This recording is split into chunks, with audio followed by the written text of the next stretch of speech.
What is going on, everybody? What is going on, the Catch fam? It is Lord Big Ed here with you, and in today's video, we're going to be breaking down the must-start defenses for your fantasy football teams going into Week 6. If you are not already a part of the Catch fam, we encourage you to hit that subscribe button below and join the best community in all of fantasy football. And also make sure to get in those comments throughout the week and let me know what questions you have on either any of the defenses on this video or any of the defenses on your respective waivers. Actually, and it doesn't even stop there. Let me know about any questions you have at quarterback, running back, wide receiver, tight end, or kicker, and we will help set up your rosters ahead of this weekend, guys. But without further ado, let's get into it. Let's get into the must-start defenses. Up at number one, we're going to talk about the Miami Dolphins defense going up against the Carolina Panthers, guys. I don't love the Miami Dolphins defense as a unit, but one thing that they have proven to me on the season so far is that when they are streaming against or going up against a offense that is miserable, such as when they played the New England Patriots or when they played the Denver Broncos or more recently played the New York Giants, they absolutely crush it, guys, with double-digit performances to back up each of those matchups, guys. Last week in particular really excited me. 7 sacks on the game against the New York Giants. Danny Dimes had nowhere to go. He looked absolutely scared for his life. I think that's going to carry over really nicely into this Carolina Panthers matchup because Bryce Young, one thing he's proven to me is that he's not ready for this game or the NFL, and he's definitely scared to make mistakes, and that's why he takes a lot of sacks. He often just looks confused running around. He's like 4 feet tall. He's shorter than me, for crying out loud. I think this Miami Dolphins defense is going to give him a lot of headaches. And one thing that they do on the offensive side that everybody knows is that they use all their fast skill guys to score 50 to 60 points a game, which puts the other team in a huge hole, which makes the quarterback try to make too many plays. I think that's going to result in a lot of turnover opportunity from Bryce Young, but you're going to get such a solid floor with the sack upside because Bryce Young gets sacked a ton, and the Miami Dolphins just proved last week that they can do it with the best of them. So Miami Dolphins are my number one streaming option here for the defense position, guys. I think they're going to be fantastic against the Carolina Panthers. Week after that, though, they get the Philadelphia Eagles, and like I said at the beginning, I don't really love this defense as a unit, and I think in against good teams, they're going to get exploited, right? So I'm not trying to start these guys against the Philadelphia Eagles. Up next, we're talking about the Kansas City Chiefs defense, which has been for, kind of a very popular and known at this point, much improved defense. Maybe the most improved defense award so far has gone to the Kansas City Chiefs defense. Very young as a unit, but obviously they've got the upfront monster, Chris Jones, and they've been very, very good at stopping the run.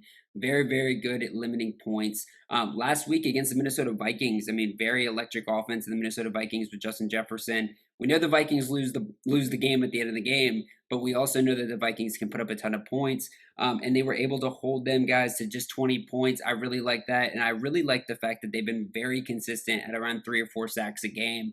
That is because that upfront D-line pressure is just unreal, very elite, and very consistent. I'm loving how this defense is performing, and I think this matchup against the Denver Broncos is exactly what we want to exploit. Obviously, Russell Wilson is not a good player, not a good quarterback. He might be doing decent for fantasy purposes, but let's just always stream against Russell Wilson if we get the chance to.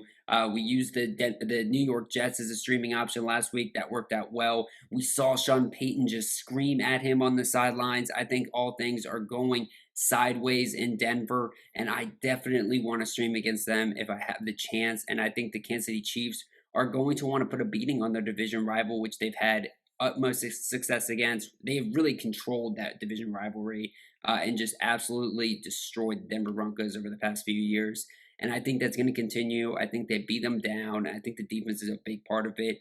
Definitely going to lock and load the Kansas City Chiefs defense into my lineup. Up next, we're talking about the Seattle Seahawks. This is my next streaming candidate, guys. So full disclosure, this is a rough week for streaming defenses, in my opinion. The first two I mentioned with the Chiefs and the Dolphins, I think those are pretty safe.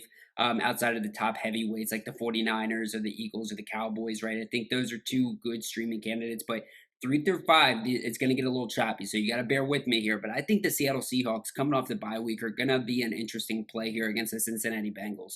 Yes, you can make an argument. You could say Cincinnati Bengals are back, right? Joe Burrow is back. Jamar Chase is back. They obviously looked electric against the Arizona Cardinals, but you need to pause here for a second. It's the Arizona Cardinals. We didn't really have a whole lot of expectations coming into the season on them. And honestly, it was a relatively close game. And one thing that was still not proven to me is that they can protect Joe Burrow. Burrow took a lot of hits. He got sacked, I think, like 3 times, and I saw him get hit all day long. And I think the Seattle Seahawks defense, which got a week worth of rest, right, and a week worth of prep time on the Cincinnati Bengals, is going to come in here hungry, right? We see the Seattle Seahawks from time to time look really electric on the defensive side of the ball. They looked really good week 2 when they had 15 fantasy points. And they looked just flat out dominant against the New York Giants, where they had 11 sacks, 2 forced fumbles, and 2 interceptions against the New York Giants. I'm not saying they're going to produce 30 points against the Cincinnati Bengals, but I do think with a week of prep on top of Cincinnati, and I do think the fact that the Cincinnati Bengals still cannot protect Joe Burrow, it's going to lead to a really safe floor for the Seattle Seahawks. Now, I want to caution you, they are not an absolutely dynamite defensive unit. We have seen them slip up like they did in week 1 and week 3, but I do think this is a pretty safe floor here. And I think this is a good opportunity too, because they do have some good corners on the outside, and they do have a pretty good secondary that I think will be able to hone in Jamar Chase a little bit. But I really just do believe in this coaching staff to put in a good game plan to limit what Joe Burrow does well, and to try to force them to do things that is going to put him at a disadvantage and is going to result to him getting hits and sacks. So I do think the Seahawks are a good start this week. Up next, this might be one of the more riskier options here to some people, but I do think the Detroit Lions are slowly sneaking their way into almost an every week consideration, and going up against the Tampa Bay Buccaneers, who have been impressive all year long, in my opinion, and also have had a week's worth of rest. That is what gives me hesitancy to play these guys. But I still think that when you look at the fact that Mike Evans is injured, right, and you look at the fact that the run game of Tampa has already been really bad, and Detroit has been very, very, very effective against stopping the run.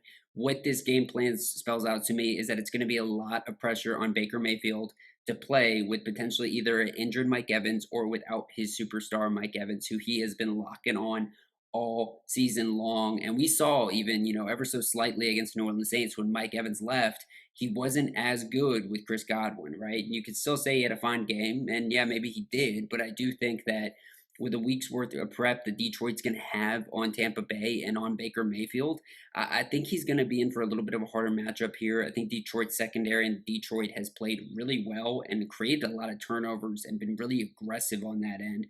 And I think the fact that there's going to be really no opportunity for the run game to support Baker, it's going to be a tremendous amount of pressure on him. And we've seen in past, he has struggled when there's been a lot of pressure on him.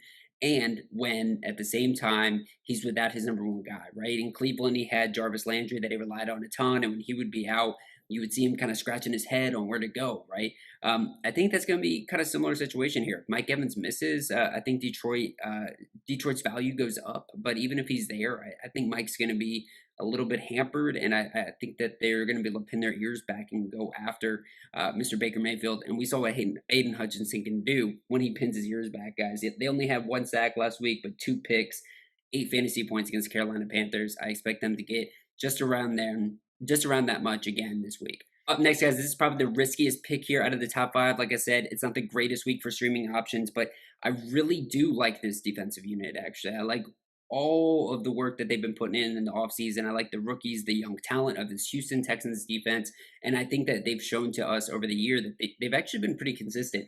When I walked through the numbers here, week 1 against the Baltimore Ravens, this was a big surprise, but they had 4 sacks and 9 fantasy points. Week 2 against the Indianapolis Colts, the best team in football, they produced a 0, so that was rough. But the weeks after that, guys, they had 14, 14, and 6 against the Atlanta Falcons in a loss, right? Going up against the New Orleans Saints is a tough matchup to some people, maybe thinking, oh, New Orleans Saints just absolutely shell-shocked the New England Patriots. But guys, I mean, they had some time to prep for that game.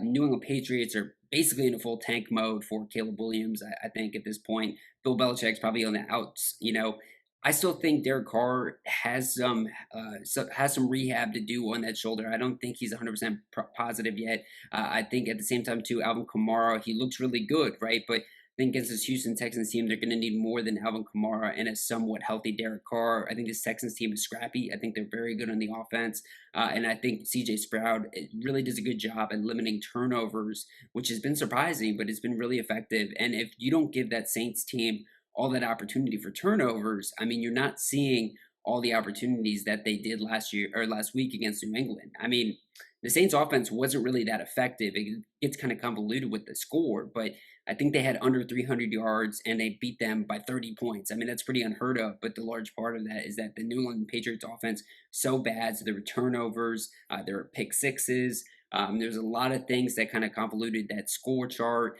And I think that when you go up against Houston Texans, they're going to be rushing Mr. Derek Carr, but they've had decent games with the sack total. But the real thing that they do is I think they do a good job at limiting offensive drives. You know, bend but don't break, and they also have some turnover upside too. So I like the Houston Texans here. This is in deep leagues, right? So with those first four teams are gone, I kind of like the Houston Texans here. They've got a bye week after that, and then the week after that, they get the Carolina Panthers. So that's going to be a beautiful matchup, I think. With all that said, guys, this has been the must-start defenses for your fantasy football teams going into week 6. Really hope you enjoyed this video. If you do, make sure to hit that subscribe button. Make sure to hit that like button below. Join the best community in all of fantasy football. And also make sure to get in those comments as well and let me know what you think about these defenses. Let me know what's going on your respective teams. Where are you at 5 weeks through? How are you looking? Are you undefeated? Are you winless? Let me know. And also what questions you have about any quarterback, running back, wide receiver, tight end, kicker, or defense options that you're seeing on your current waivers or in your matchups heading up for the weekend. And we'll do our best to answer those questions before this weekend slate of games, guys. But without further ado, this has been the must-start defenses, and you saw it here first at the catch.